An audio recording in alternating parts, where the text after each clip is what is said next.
Good morning students. In our last video, we completed these basic terms. Now let's start with the meaning and the features of statistics. Let me tell you what statistics is. Statistics क्या होता है बेटा? Statistics जो है वो numbers की study है. इसमें हम quantities की study करते हैं, quantitative data को study करते हैं. And what is the process of studying this quantitative data? Very first we collect the data. सबसे पहले हम क्या करते हैं? डेटा का कलेक्शन करते हैं. We meet different people and we ask questions related to the our inquiry, our field of investigation. जिस भी टॉपिक पे, जिस भी फील्ड में हम इन्वेस्टिगेशन कर रहे हैं उससे रिलेटेड जो डेटा है पहले हम उस डेटा को कलेक्ट करते हैं. और जब वो डेटा हमने कलेक्ट किया होता है बेटा तो वो एक रॉ फॉर्म में होता है, वो अनऑर्गेनाइज होता है, स्कैटर्ड होता है. कोई कहीं पे कलेक्ट किया है, कोई किसी और पेज पे. जैसे मान लीजिए हम एक नोटबुक में डेटा कलेक्ट कर रहे हैं, एक फाइल बना रहे हैं, तो एक फाइल में कोई डेटा किसी पेज पर है, कोई डेटा किसी पेज पर है. वो रॉ फॉर्म में होता है, वो सिस्टमैटिक नहीं होता है. और एक ऑल्सो हैपन्स कि कुछ डेटा मैंने कलेक्ट किया है, कुछ मैंने अपने बिहाफ पे किसी और को भेजा था, उसने कलेक्ट किया है. Then we combine that data. Okay, तो initially the data which we collect is in the raw form. तो what we have to do next? After that we have to organise that raw data. And how do we organize that? We make some classes, we make groups. Related data we put in a one place and that separate data in a separate place. Like I am going to investigate about a particular classroom, like you are there and sitting. So in this classroom I want to know the performance of this class. But in this class there are two category of students. One is boy and other is girl. तो girls का group अलग कर दिया, boys का group अलग कर दिया. Then a separate study on girls, a separate study on boys of this particular class, and then in combination I will dictate the final result. So what did I do? I segregated the groups. I made the groups. मैंने groups बना दिए हैं. तो organize करना का मतलब क्या होता है? Groups बना देना. ठीक है, जैसे आपकी क्लास को ऑर्गेनाइज किया है, पहले हमने आपको रोल नंबर्स दे दिए.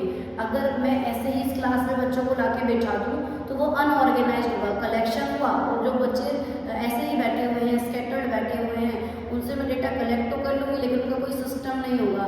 तो उसको अगर मैं ऑर्गेनाइज करके चलूँगी तो मेरा काम और अच्छे से परफॉर्म हो सकता है. तो आपको गर्ल्स और बॉयज़ की कैटेगरीज में बांटा गया, आपको रोल नंबर्स असाइन किए गए, ये आपको क्या किया है? आपको हमने ऑर्गेनाइज किया है. ऐसे ही डेटा पे हम परफॉर्म करते हैं. तो व्हाट वी डिड, पहले हमने क्या किया? डेटा को कलेक्ट किया, देन हमने डेटा को ऑर्गेनाइज किया. अब ये जो ऑर्गेनाइज्ड डेटा है इसको प्रेजेंटेबल बनाना पड़ेगा ना. हमने कह दिया ठीक है गर्ल्स इतनी है, बॉयज़ इतने हैं and these are the roll numbers of girls and boys in this class. So we have to make the class presentable. We have to make proper lines and rows in your class. Benches होने चाहिए, rows बनाई जाएगी, किस रो में girls बैठेंगी, किस रो में boys बैठेंगे, ये हमने प्लान किया. फिर उसको जब हम एक्टिवेट करते हैं उस प्लान को, हमने उनको बैठाया है क्लास में, प्रेजेंटेबल बनाया है. तो नेक्स्ट स्टेप क्या हो जाता है? प्रेजेंटेशन ऑफ डेटा हो जाता है. जैसे कि मान लीजिए कि मैंने गर्ल्स और बॉयज़ के मार्क्स कलेक्ट किए एंड देन आई सेग्रीगेटेड कि ये गर्ल्स के मार्क्स हैं, ये बॉयज़ के मार्क्स हैं, और उसमें भी मैंने फर्दर रोल नंबर से उसको ऑर्गेनाइज कर दिया. लेकिन ये जो मैं मार्क्स मैं नोट करूँगी, इनको लिखूँगी, मैं कहाँ लिखूँगी? इनको लिखा जाएगा एक टेबल बना के. एक पर्टिकुलर टेबल बनाई जाएगी जिसमें बच्चों के नाम होंगे, फिर उनके एक सब्जेक्ट के मार्क्स, फिर दूसरे सब्जेक्ट के मार्क्स, फिर तीसरे सब्जेक्ट के मार्क्स. ऐसे करके मैं उनको एक टेबल, एक रोज और कॉलम्स की फॉर्म में टेबल में प्रेजेंट करूँगी. And I can also make presentation on graphs, like bar chart हम बनाते हैं, हम पॉलीगन बनाते हैं, हिस्टोग्राम्स बनाते हैं. तो next step is presentation of data. Data को अट्रैक्टिव बनाना, आई कैचिंग बनाना, ताकि लोग उसको पढ़ने के लिए इंटरेस्टेड हो, उसे वो समझ पाएँ और उन्हें उसे समझना और पढ़ना ईजी भी लगे. Then after presenting this what we do? We analyse the data. जैसे मैंने कहा कि आप लोगों के मार्क्स कलेक्ट किए डिफरेंट सब्जेक्ट्स के, तो उसके बाद नेक्स्ट स्टेप क्या होता है? आपकी मार्कशीट बनाई जाती है जिसमें हम परसेंटेजेस निकालते हैं, एवरेज मार्क्स निकालते हैं. तो वो प्रोसेस, वो स्टेप्स क्या कहलाते हैं? दो steps are analysing the data. Then after that we communicate the result, we interpret the result कि ये जो टेबल है, जो एनालिसिस हमने किया है, जो परसेंटेज निकाला है, जो एवरेज निकाला, ये कम्युनिकेट क्या कर रहा है? आप पास हैं, आप फेल हैं, आप टॉपर हैं, आप एवरेज स्टूडेंट हैं, आप बिलो एवरेज स्टूडेंट हैं, ये सब हम interpret what is statistics in all? Collection of data, then organization of data, and then presentation, then analysis, and then interpretation of data. This is the whole process which is performed in statistics, and this is also known as statistics. Now let's do these features of statistics. What are the features of statistics? Very first, aggregate of facts. Aggregate of facts का मतलब क्या है कि इसमें हम किसी single data को study नहीं करते हैं, we study about multiple data. बहुत सारा डेटा होता है, एक सिंगल डेटा स्टैटिस्टिक्स नहीं कहलाता है, एक ग्रुप ऑफ डेटा स्टैटिस्टिक्स कहलाता है। जैसे आपकी क्लास में अगर एक ही बच्चे के मार्क्स बताए जाएं तो वो स्टैटिस्टिक्स नहीं है, क्योंकि उसमें कुछ फंक्शंस ही नहीं किए जा सकते, कोई एनालिसिस नहीं किया जा सकता, उसको ना हम परसेंटेज निकाल पा रहे हैं, उसका ना हम कोई एवरेज निकाल पा रहे हैं, तो that is not going to be counted in statistics. What we will count in statistics? Statistics में बहुत सारा डेटा होना चाहिए जिसका हम एवरेज कर सकते हैं, जिसका हम परसेंटेज निकाल सकते हैं, हम कोई रिजल्ट कम्युनिकेट कर सकते हैं। तो स्टैटिस्टिक्स में we study about a number of fact, not a single fact. Then next is numerically expressed.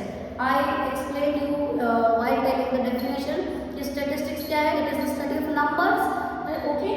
तो it is the study of numbers. Means statistical data जो होता है वो numbers के फॉर्म में होता है, 1 2 3 4 ऐसे करके। वो क्वालिटेटिव नहीं होता है, वो क्वांटिटेटिव होता है। क्वालिटेटिव क्या कहलाता है? क्वालिटेटिव जैसे हम किसी की क्वालिटीज बता रहे हैं, like our wisdom, our knowledge, like good और बैड, आवर फीचर्स, ये सब चीजें क्या हैं?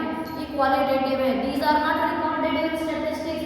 इन statistics very first we have to quantify the data, only then it can be studied in statistics. Then next is multiplicity of causes. What is this multiplicity of causes? Multiplicity मतलब बहुत सारा, causes मतलब कारण। तो statistical data जो हम collect करते हैं बेटा, उस डेटा को अफेक्ट करने वाला कोई एक आइटम नहीं होता है, बहुत सारे आइटम होते हैं। जैसे मान लीजिए मैंने मार्केट में चॉकलेट की डिमांड का डेटा कलेक्ट किया, ठीक है, लोग कितनी क्वांटिटी की डिमांड करते हैं चॉकलेट्स की, इसका डेटा मैंने कलेक्ट किया।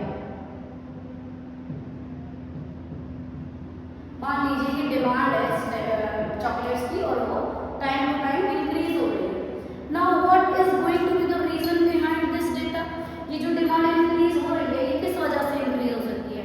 तो इसको अफेक्ट करने वाले बहुत सारे फैक्टर्स होते हैं। जैसे कि मान लीजिए प्राइस है, चॉकलेट सस्ती होती चली जाती है, चॉकलेट की कीमतें घट रही हैं, तो वो लोग जो उसको पहले नहीं खरीद पा रहे थे वो भी उसको खरीदना शुरू कर देते हैं, और वो लोग जो पहले कम खरीद पा रहे थे वो ज़्यादा खरीदना शुरू कर देते हैं। तो ऐसा करने से चॉकलेट की डिमांड बढ़ती है, और अगर मान लो चॉकलेट की कीमतें बढ़ने लग जाती है तो उसकी डिमांड घटने लग जाएगी। ऐसे ही ये तो मैंने आपको कीमतों की बात की, कीमतों के अलावा और भी फैक्टर्स होते हैं जो हमारे डिमांड को अफेक्ट कर सकते हैं। जैसे कि मान लीजिए मेरा टेस्ट एंड प्रेफरेंस, मान लीजिए मुझे चॉकलेट पसंद ही नहीं है तो मैं चॉकलेट को नहीं खरीदूंगी, चाहे चॉकलेट सस्ती हो चाहे चॉकलेट महंगी हो, मैं उसको खरीदूंगी ही नहीं। तो मेरी डिमांड चॉकलेट के लिए अनअफेक्टेड रहेगी if I don't like the chocolate. या फिर मान लीजिए मुझे चॉकलेट बहुत पसंद है तो चॉकलेट अगर महंगी भी हो जाएगी तो भी मैं उसको खरीदूंगी। तो मेरी जो टेस्ट है, मेरा जो प्रेफरेंस है वो भी अफेक्ट करता है मेरी डिमांड को। इसके अलावा मेरे जो दोस्त हैं, मेरे जो फ्रेंड्स हैं, मेरे जो नेबरहुड में रहने वाले लोग हैं, मेरा जो सर्कल है, मेरे कलीग्स हैं, मेरे फेलो मेंबर्स हैं, वो सब किन चीज़ों की डिमांड करते हैं? तो उनकी डिमांड भी मेरी डिमांड को अफेक्ट करती है।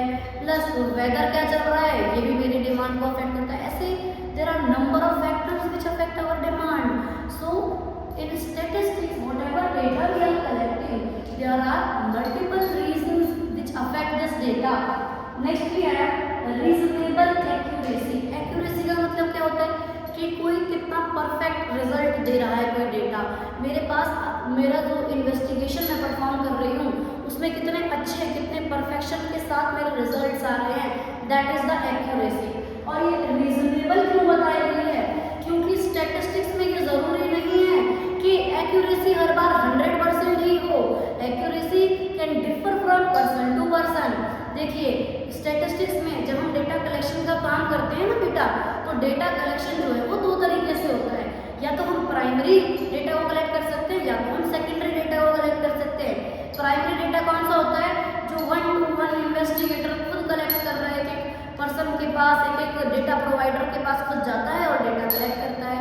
तो ऐसा पर्सन जो अपना सारा काम खुद कर रहा है, उसके लिए एक्यूरेसी की रीजनेबलनेस क्या होगी, हाई होगी, क्योंकि वो खुद सारा काम कर रहा है, बिल्कुल कोई गलतियां उसमें नहीं छोड़ेगा, कोई कमियां उसमें नहीं छोड़ेगा, तो उसके लिए रीजनेबल एक्यूरेसी क्या होगी, हाई होगी।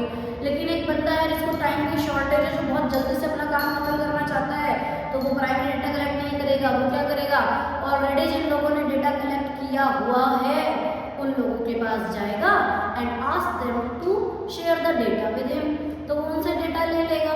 और जब ऐसा डेटा लेता है कोई बंदा, तो हो सकता है उसमें थोड़े बहुत मॉडिफिकेशंस किए गए हों, हो सकता है उसमें थोड़ी बहुत एक्यूरेसी लेवल कम हो, तो क्योंकि उस बंदे ने खुद चूज किया है कि मैं सेकेंडरी ऑप्शन लूंगा, तो उसके लिए रीजनेबलनेस क्या है, एक्यूरेसी की थोड़ी सी कम है प्राइमरी के कंपैरिजन में। ठीक है, तो एक्यूरेसी स्टैटिस्टिक्स में क्या है, रीजनेबल होती है and this reasonableness it differs from person to person. हो सकता है ए पर्सन को हाई एक्यूरेसी चाहिए, हो सकता है बी पर्सन का काम मॉडरेट एक्यूरेसी पे भी चल जाता है। Then comes mutually related and comparable. इसमें हम क्या कह रहे हैं कि जो स्टैटिस्टिकल डेटा है वो म्यूचुअली रिलेटेड होना चाहिए, मतलब डेटा जो है वो एक जैसा ही होना चाहिए। मान लीजिए कि आपकी क्लास में मैं एक बच्चे की हाइट, एक का वेट, एक की पॉकेट मनी, एक की एज, इस तरीके से डेटा कलेक्ट मैंने कर लिया, तो ये डेटा एक दूसरे से रिलेटेड नहीं है, it is not mutually related, तो it will not be counted in statistics because हम इसमें कोई भी स्टैटिस्टिकल एनालिसिस की टेक्निक अप्लाई कर ही नहीं पाएंगे, क्योंकि ये डेटा अलग अलग है। दूसरा हम कह रहे हैं कि ये कंपेरेबल भी होना चाहिए, अगर म्यूचुअल रिलेटेड नहीं है तो ये कंपेरेबल भी नहीं है। एक और एग्जांपल हम इसमें दे सकते हैं, मान लीजिए कि मैंने आपकी क्लास में बच्चों की हाइट की मेजरमेंट ली है और हाइट का डेटा कलेक्ट किया है, और एक बच्चे की हाइट मैंने फीट में लिख दी, एक बच्चे की हाइट मैंने इंचेस में लिख दी, एक बच्चे की हाइट मैंने mm में लिख दी, एक की मैंने सेंटीमीटर में लिख दी, तो सबकी हाइट्स मैंने क्या की, different different unit of measurement ली है, तो इससे क्या होगा, ये कंपेरेबल नहीं होगी। तो हमारा यूनिट ऑफ मेजरमेंट भी क्या होना चाहिए, सेम होना चाहिए, only then the data will be comparable and if the data is both mutually related and comparable, then it will be studied in statistics and the data will be called statistics. Then what we have, predetermined objective. Predetermined, pre मतलब पहले, determined मतलब निर्धारित करना, तो जो भी objective है हमारे स्टैटिस्टिक्स का, हमारी इन्वेस्टिगेशन का, कि हम डेटा क्यों कलेक्ट कर रहे हैं, अगर वो ऑब्जेक्टिव ही हमारे माइंड में क्लियर नहीं है तो there will be wastage of time, money and efforts. So the data which we are going to collect it will be predetermined कि हमें किस लिए वो डेटा चाहिए, हमारा पर्पस क्या है डेटा को कलेक्ट करने का। Then what we have, enumerated and estimated. Enumerated का मतलब क्या होता है बेटा, जहाँ एक एक आइटम को एग्जैक्ट हम काउंट करके बताते हैं। जैसे आपकी क्लास में 30 स्टूडेंट्स बैठे हुए हैं, I can count, I can give you roll numbers, I can make proper counting कि how many students are sitting over there. तो स्टैटिस्टिकल डेटा जो होता है वो एन्यूमरेटेड होता है। जैसे कि मान लो हमें चाहिए कि इस स्कूल में, हमारे स्कूल में CR इंटरनेशनल में डिफरेंट क्लासेस में कितने बच्चे बैठे हुए हैं, तो हम बता सकते हैं कि 11th में C1 में आपके पास 30 स्टूडेंट्स हैं, C2 में आपके पास 30 स्टूडेंट्स हैं, 12th में C1 में आपके पास 22 स्टूडेंट्स हैं और C2 में भी आपके पास 22 स्टूडेंट्स हैं। तो ऐसे ही डिफरेंट क्लासेस पे हम डेटा बना सकते हैं और वो एग्जैक्टली काउंट किया जा सकता है, तो that we call enumerated. Now comes estimated. Estimated क्या होता है, अंदाजा लगाना। तो समटाइम्स स्टैटिस्टिक्स जो है वो अंदाजे से भी होती है, हर बार एग्जैक्ट काउंटेड नहीं होती। जैसे मान लीजिए इलेक्शन का टाइम चल रहा है, डिफरेंट नेता जो है वो लीडर्स जो भी हैं, जो भी कैंडिडेट्स हैं, जो भी इलेक्शन में खड़े हुए हैं, वो अपनी रैलीज निकालते हैं, तो उनकी रैली में कितनी भीड़ है, we can not count 1 to 1 on that. तो हम एक अंदाज़ा लगाते हैं कि ए नेता की रैली में इतने लोग थे, बी नेता की रैली में अप्रॉक्स इतने लोग थे। तो जहाँ पे हम अप्रॉक्स एक अंदाजे से बात कर रहे हैं वो क्या होता है, वो एस्टिमेटेड होता है। और स्टैटिस्टिकल डेटा जो होता है वो बोथ एन्यूमरेटेड भी हो सकता है और एस्टिमेटेड भी हो सकता है। Then comes collected in a systematic manner. जो स्टैटिस्टिकल डेटा हम कलेक्ट कर रहे हैं बेटा, उसके लिए हमें पहले से एक प्लान, एक ब्लूप्रिंट तैयार करना पड़ता है कि ये पैटर्न होगा हमारा इस डेटा को कलेक्शन करने का। देन उस प्लान, उस ब्लूप्रिंट के अकॉर्डिंग ही हम काम करते हैं। जैसे सरकार सेंसस करती है तो पूरे देश में जनता की काउंटिंग हो रही है, पूरे देश से डेटा कलेक्ट किया जा रहा है, कोई एक सिंगल बंदा तो जाएगा नहीं, मल्टीपल गवर्नमेंट एम्प्लॉइज होंगे जो डिफरेंट प्लेसेस पर जाएंगे और डेटा कलेक्शन का काम परफॉर्म करेंगे। So what is expected from that, ऐसे तो रैंडमली उन्हें नहीं छोड़ दिया जाएगा कि जाओ डेटा कलेक्ट करके लाओ। एक प्लान बनाया जाएगा, हु विल गो वेयर, कौन कहाँ जाएगा, कौन कहाँ से डेटा कलेक्ट करेगा। तो everything whenever we do some kind of investigation, some kind of research, so before that a blueprint must be prepared, a system must be planned कि काम हमें ऐसे करना है। तो उसे हम कहते हैं कि स्टैटिस्टिकल डेटा जो होता है वो सिस्टमेटिक मैनर से कलेक्ट किया जाता है। Now all the features are done from my side. Thank you students, have a nice day.